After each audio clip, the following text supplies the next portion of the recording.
कि किस प्रकार से सूर्यादेव भगवान के समूह शरण में दर्शन के लिए पहुँचे हैं। समूह शरण लगा हुआ है, भगवान की वाणी सभी जीव श्रवण कर रहे हैं और भगवान महावीर का जो उपदेश है,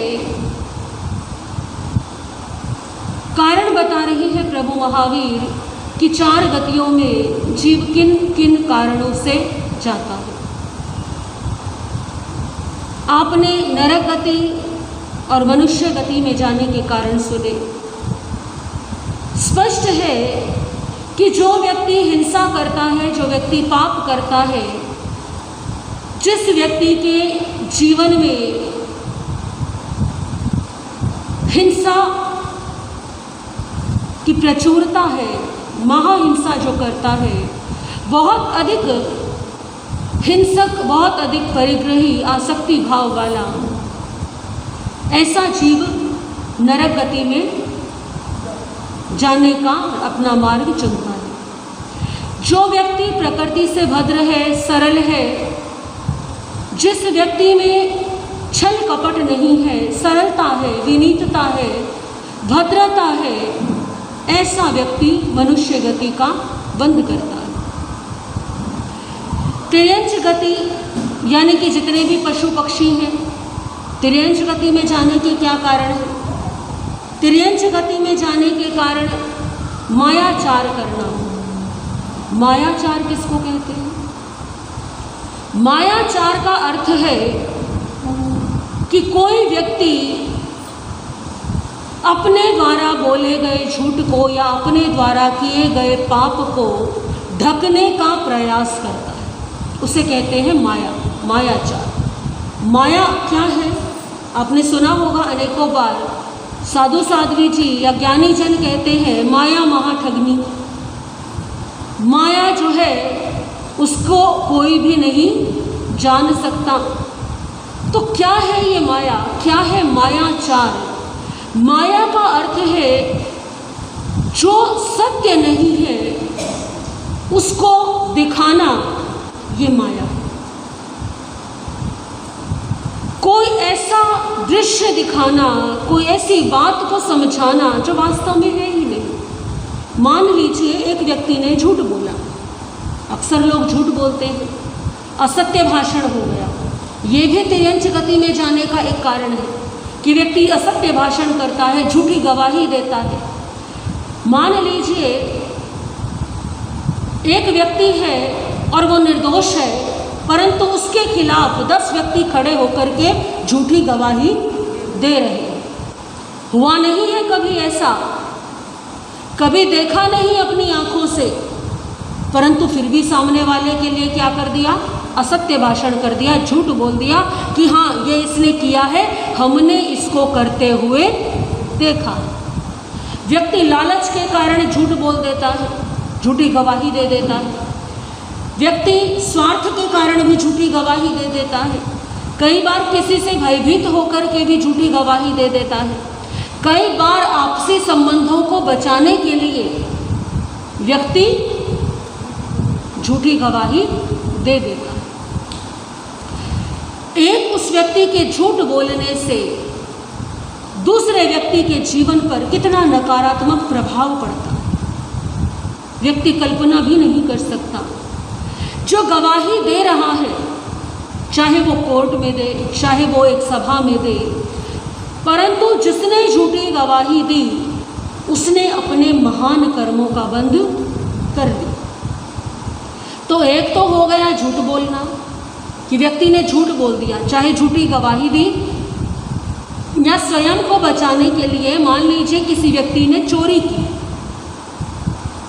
अब उससे जब पूछा गया कि क्या तुमने चोरी की, अब वो व्यक्ति क्या कहेगा?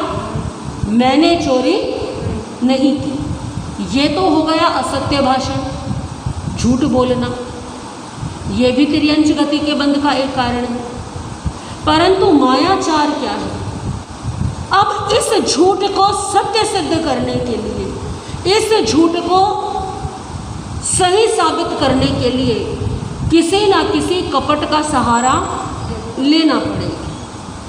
क्या कपट करना पड़ेगा, कोई ना कोई और झूठ बोलना पड़ेगा। तो झूठ पर जो झूठ बोला जाता है या झूठ को छिपाने के लिए, पाप को छिपाने के लिए जिसका सहारा लिया जाता है, उसे कहते हैं माया। माया का स्पष्ट सा अर्थ है जो नहीं है उसे दिखाने का प्रयास करना। कोई व्यक्ति माल बेचता है, व्यापारी। अब जब एक व्यापारी आया, खरीदार आया उसकी दुकान पे, उसने माल दिखाया बहुत बढ़िया क्वालिटी कि मेरे पास कौन सा सामान है, ये सामान है। दिखाया कौन सा है, बढ़िया। उस क्वालिटी से प्रभावित होकर के ग्राहक ने ऑर्डर दे दिया कि मुझे कितने चाहिए, इतने पीस चाहिए। अब जो माल भेजा वो कैसा भेज दिया, वो खराब भेज दिया, वो घटिया क्वालिटी का भेज दिया। तो ये क्या है, ये मायाचार। मायाचार बहुत तरीके से संसार में व्यक्ति करता है।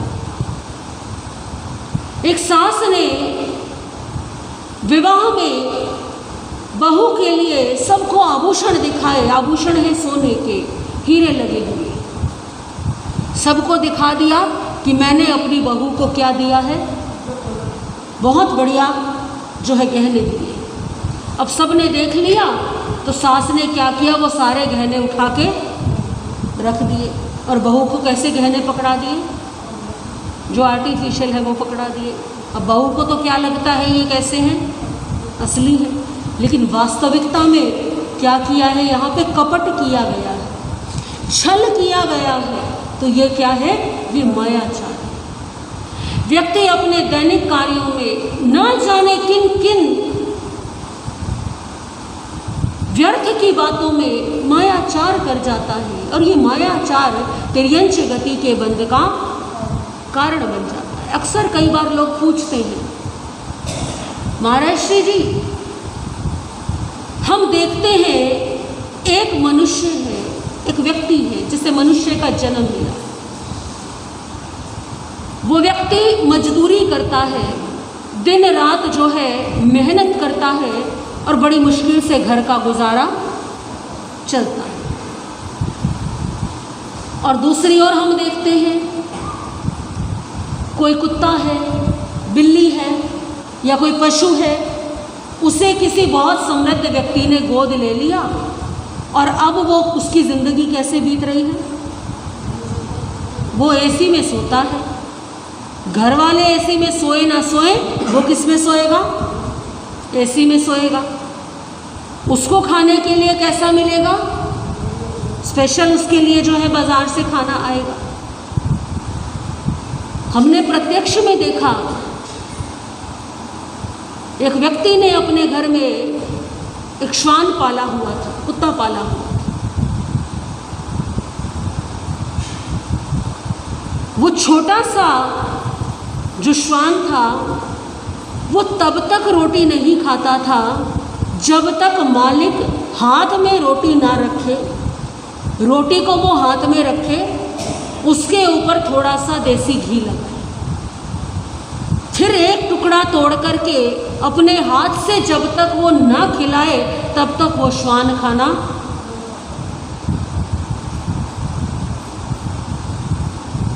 पूरे दिन भूखा रहना मंजूर है, परंतु खाना खाना बिना घी की रोटी। तो कई बार लोग प्रश्न करते हैं कि इन्होंने ऐसे कौन से तो पुण्य किए हैं कि जो इतना सुख ही नहीं मिल रहा। देखा जाए सुख तो भोग रहे हैं, मालिक अपने से बढ़िया खाना खिलाता है, अपने हाथों से खाना खिलाता है, बच्चों से ज़्यादा उनसे प्यार करता है। कई घरों में देखा गया अपने घर के बच्चे कोई चीज़ तोड़ दे तो माँ बाप गुस्सा करते हैं, और जो घर में पशु पाले हुए, तिर्यंच पाला हुआ है, उससे नुकसान हो जाए तो उसको क्या करते हैं। कैसी विडंबना है। तो माता पिता का स्नेह बच्चों से ज़्यादा किसको मिल जाता है, उन प्राणियों को मिल जाता है। कई बार लोग प्रश्न करते हैं कि ऐसा क्या है, क्या अंतर है इनमें और उन लोगों में जो दिन रात मेहनत करके भी 2 वक्त की रोटी नहीं कमा पाते और इन्हें तिर्यंच होके भी सारे सुख मिल रहे हैं। तो इसका उत्तर किसी व्यक्ति ने अपने जीवन में, अपने जीवन काल में मान लीजिए पुण्य उपार्जन किया, दान किया, धर्म किया, जिसके कारण इस तिर्यंच के भव में भी उसे क्या प्राप्त हुआ? सुख प्राप्त हुआ। क्योंकि सुख के जितने भी साधन हैं, साता वेदनीय कर्म उदय के जितने भी माध्यम हैं वो पुण्य से प्राप्त होते हैं, परंतु उसी जीव ने ऐसा करने के साथ साथ मायाचार भी किया होगा, जिस कारण से ये सुख तो मिल रहा है, परंतु कौन से भव में मिल रहा है, कौन सी योनि में मिल रहा है? एक तिर्यंच की योनि में मिल रहा है। कोई कपट किया होगा, किसी के साथ कोई बड़ा छल किया होगा। एक व्यक्ति के 2 पहलू हो सकते हैं जीवन के। मान लीजिए एक व्यक्ति गरीबों को खाना खिलाता है, बहुत पुण्य करता है, मंदिरों में दान करता है, स्थानकों में दान करता है। अब लोग क्या कहते हैं? ये तो बड़ा क्या है? धर्मात्मा है, बड़ा पुण्य करता है। परंतु संभवतः वही व्यक्ति जब व्यापार के लिए अपनी गद्दी पर बैठता है तो हो सकता है वो छल कपट भी, ये भी संभावना है। तो एक तरफ तो क्या कर दिया? दान कर दिया, धर्म किया, पुण्य किया, गरीबों को भोजन कराया, दान पुण्य किया, और दूसरी ओर क्या किया? मायाचार किया। और व्यक्ति क्या सोचता है कि इस अधर्म के पैसे से, इस अनीति के पैसे से यदि मैं कुछ दान कर दूंगा तो मेरा पैसा क्या हो जाएगा? 2 नंबर का पैसा। ऐसा नहीं होता। सरकार को बेवकूफ़ बनाया जा सकता है, परंतु कर्मों के संसार में ऐसा नहीं चलता, ये लेन देन नहीं चलता। जो दान किया है, जो पुण्य किया है, उसका फल भी मिलेगा, निश्चित रूप से मिलेगा। और जो छल किया है, जो माया की है, जो कपट किया है, उसका फल भी।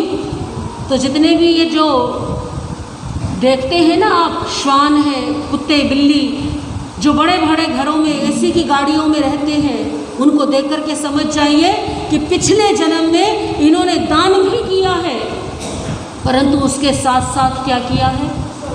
मायाचार भी किया है, जिसका परिणाम क्या हुआ?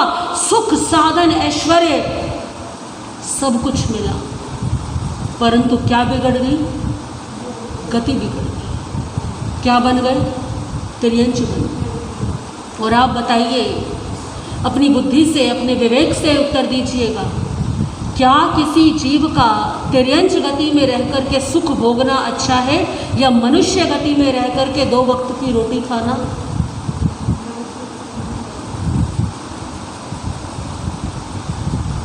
मनुष्य गति, क्योंकि मनुष्य स्वतंत्र है कार्य करने के लिए। तिर्यंच स्वतंत्र नहीं है, भले ही मालिक कितना भी प्रेम क्यों ना कर ले, भले ही मालिक कितने भी सुख सुविधाएं क्यों ना दे ले, मालिक यदि देसी घी की रोटी खिलाएगा ना तो मालिक घर से बाहर भी जाने नहीं देगा। मालिक यदि एसी में सुलाएगा तो मालिक अपने गले से लगा करके भी, मालिक आसक्ति का बंधन बांध लेगा और उस जीव की स्वतंत्रता क्या हो जाएगी? छूट जाएगी। और तिर्यंच गति के अपने बहुत सारे दुख हैं। चाहे मालिक कितने भी बढ़िया से बढ़िया ध्यान रखे, सेवा पानी करे, परंतु वो निर्भर किस पर है? मालिक पर ही निर्भर है। जिस दिन अशुभ कर्म का उदय आया, ये किसी ने ध्यान नहीं दिया, उस दिन क्या होगा? मनुष्य गति, प्रभु महावीर कहते हैं, एक ऐसी गति है जहाँ से हर तरह का रास्ता खुलता है। मनुष्य गति से व्यक्ति यदि शुभ कर्म करे तो देव गति में जा सकता है, प्रकृति से सरल हो तो मनुष्य गति में जा सकता है, मायाचार कपट करे, झूठ बोले तो तिर्यंच बन सकता है, और महाहिंसा करे तो नरक में भी जा सकता है।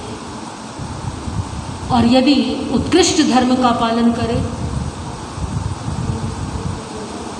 यदि शुक्ल लेशा आ जाए, यदि धर्म की उच्च कोटि की आराधना हो जाए तो सिद्ध गति की भी प्राप्ति हो सकती। तो कौन बेहतर है? सुख भोगने वाला तिर्यंच बेहतर है या मेहनत करके धर्म की स्वतंत्रता रखने वाला मनुष्य बेहतर?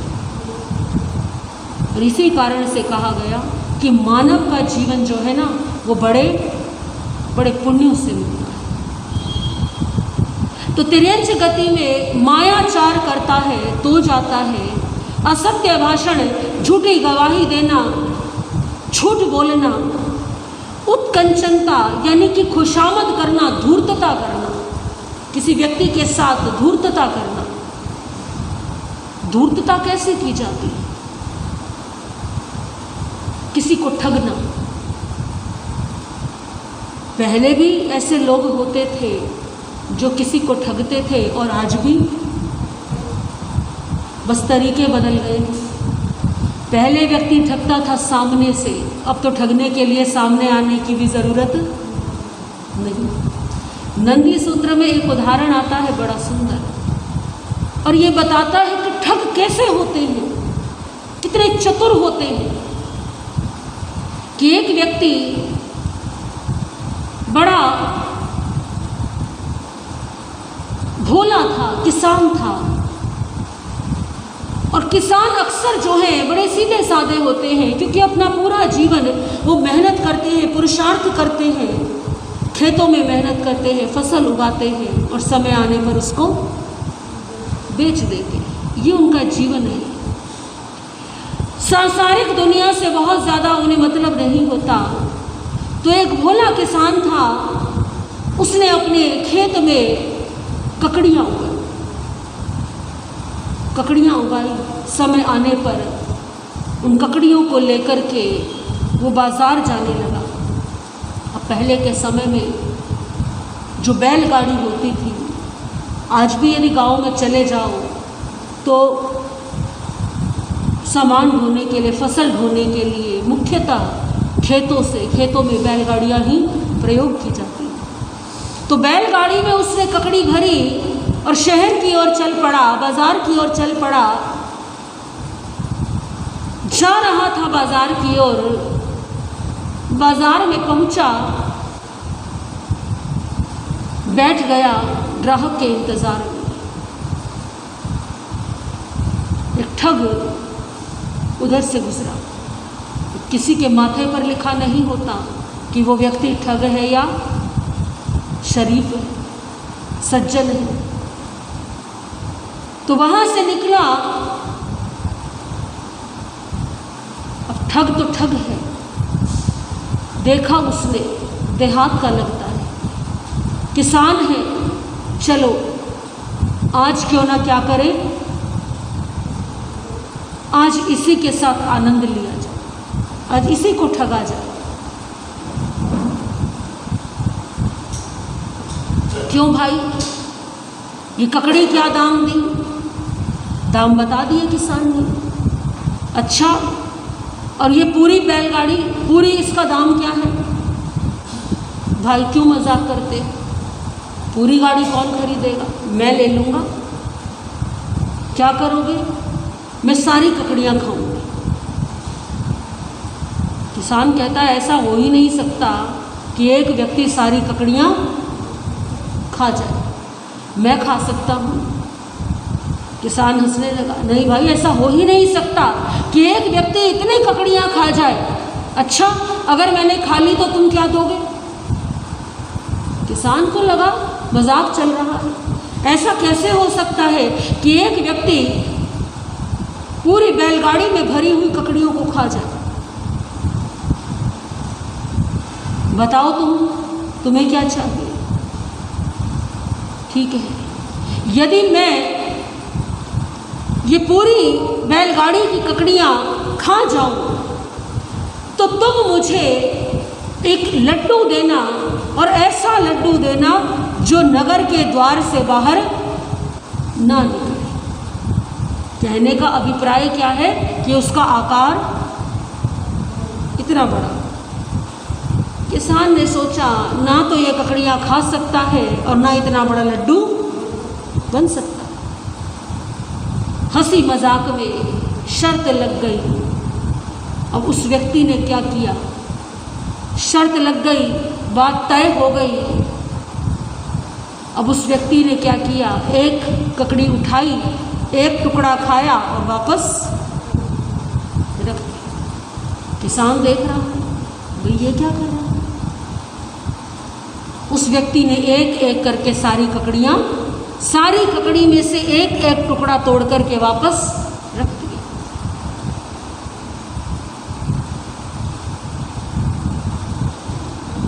देखते देखते पूरी बैलगाड़ी में जितनी भी ककड़ियाँ थी उन सब का एक एक टुकड़ा उसने खा लिया। अब वो ठग कहने लगा, अब लाओ मेरा लड्डू। किसान कहता है, भाई कैसी बातें करते हो? तुमने कहा था मैं सारी ककड़ियाँ खा लूँगा तो तुम लड्डू जो है मुझसे ले सकोगे, परंतु ये सारी ककड़ियाँ तो तुमने खाई नहीं, फिर लड्डू कैसा? वो ठग कहता है, नहीं, लड्डू तो तुम्हें देना पड़ेगा।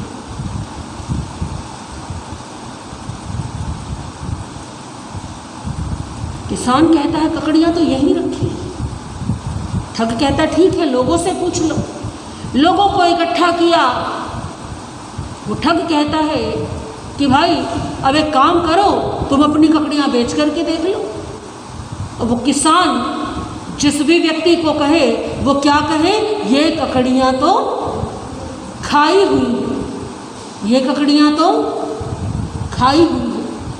लोगों से पूछा ठग ने, बताओ भाई ये पूरी बैलगाड़ी में जो ककड़ी भरी हुई है ये कैसी ककड़ियाँ हैं? ये सारी ककड़ियाँ खाई हुई हैं। तो मैंने तो सारी बैलगाड़ी की ककड़ी खा ली, अब तुम क्या दो मुझे? वो किसान बड़ा परेशान हुआ, ये तो मैं फंस गया, ये तो मैंने सोचा ही नहीं कि ऐसा भी हो सकता है, क्या करूं मैं? वो ठग कहता है, यदि इतना बड़ा लड्डू नहीं दे सकते तो एक काम करो, मुझे 1000 मुद्राएं दे दो। किसान है, कमाई कुछ हुई नहीं, सारी ककड़ी क्या हो गई? खराब हो गई, बेकार हो गई। अब वो किसी के खरीदने के लायक नहीं रही, और ऊपर से ये पीछे पड़ा हुआ है कि क्या दो? 1000 मुद्राएं दे दो। ठग जो है झगड़ा करने लगा, पीछे पड़ गया। वो घबराया हुआ किसान, वो देख रहा है कभी लोगों को, कभी उस ठग को, कि कैसे इससे पीछा छुड़ाऊं, कैसे इससे जो है मुक्त हो। इतने में ही उस भीड़ में एक और व्यक्ति था, वो भी बड़ा विद्वान, बड़ा समझदार।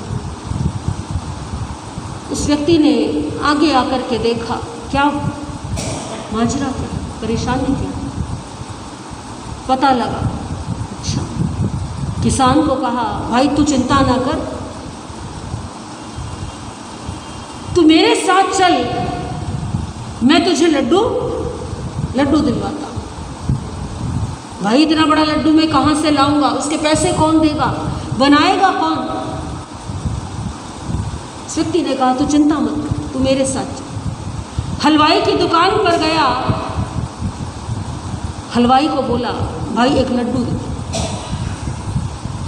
एक सामान्य लड्डू खरीद लिया, पहुंचा वापस जहाँ पर वो ठग था। कहने लगा चलो भाई। कहाँ चलो? नगर के द्वार पर। पहुंचा नगर के द्वार पर।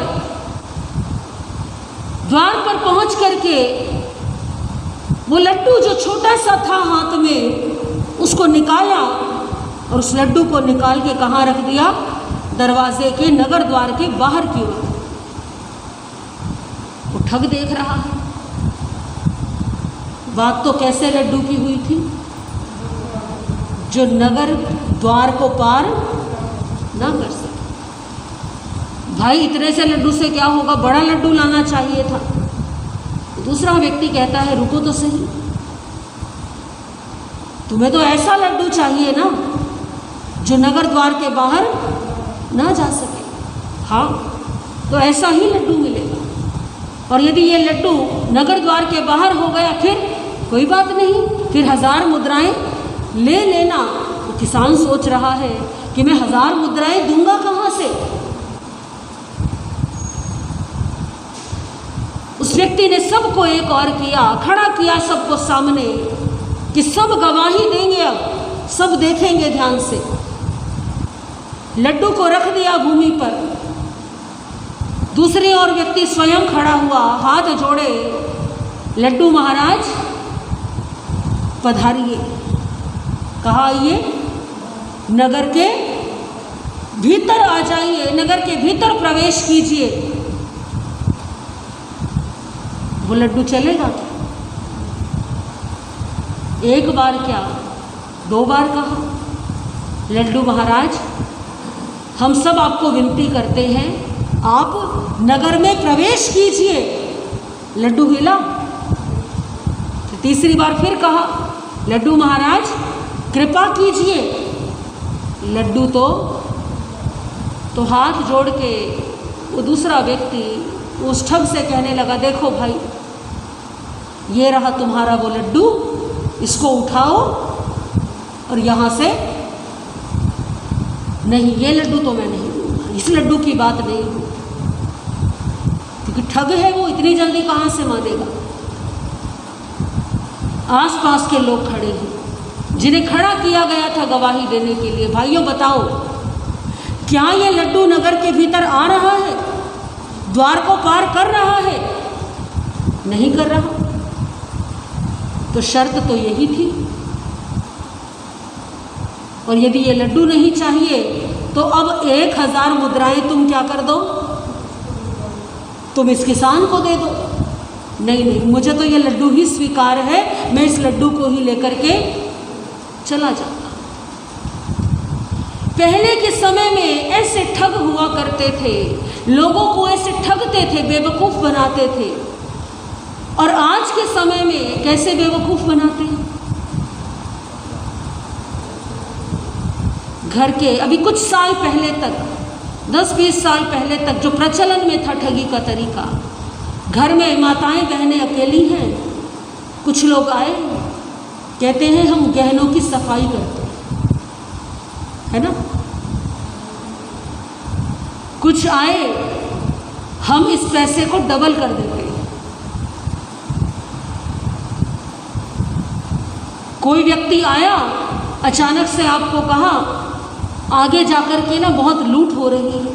कोई व्यक्ति है जो गहने, और ये सत्य घटना है, एक परिचित के साथ घटी। एक वृद्धा प्रवचन सुनकर के वापस जा रही थी। उसने हाथों में कड़े पहने हुए थे, सोने की चूड़ियाँ थी, कानों में जो है थोड़े आभूषण जो पहनती हैं स्त्रियाँ।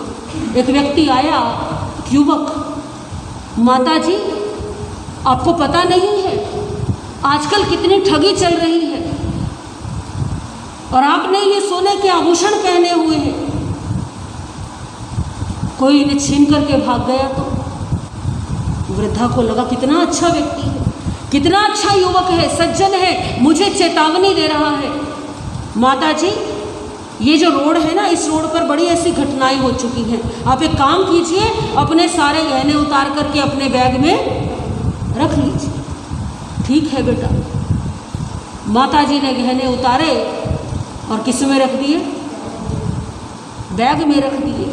बैग किसको पकड़ाया, बेटा तुम ऐसे पकड़ लो मैं इसमें डाल दूंगी। उस बेटे ने पकड़ लिया और माता जी ने डाले उसमें गहने, ये लीजिए माता जी। बैग वापस दे दिया, युवक आगे चला गया, माता जी अपने घर चली गई। घर जाकर के देखा तो बैग क्या है, युवक ने अपना काम, ये है ठगना किसी। और आज के समय में तो जो धोखाधड़ी है उसके तरीके क्या हो गए हैं और एडवांस हो गए। ऑनलाइन धोखाधड़ी, बैठे बैठे ही घर से बैंक से पैसा सारा का सारा, लॉटरी लगी है आपकी, आपको इनाम मिला है, ये सब तरीके बदल जाते हैं परंतु कार्य क्या है, वही है। किसी को मूर्ख बना करके, किसी को बेवकूफ बना करके उसके धन को छीन लेना,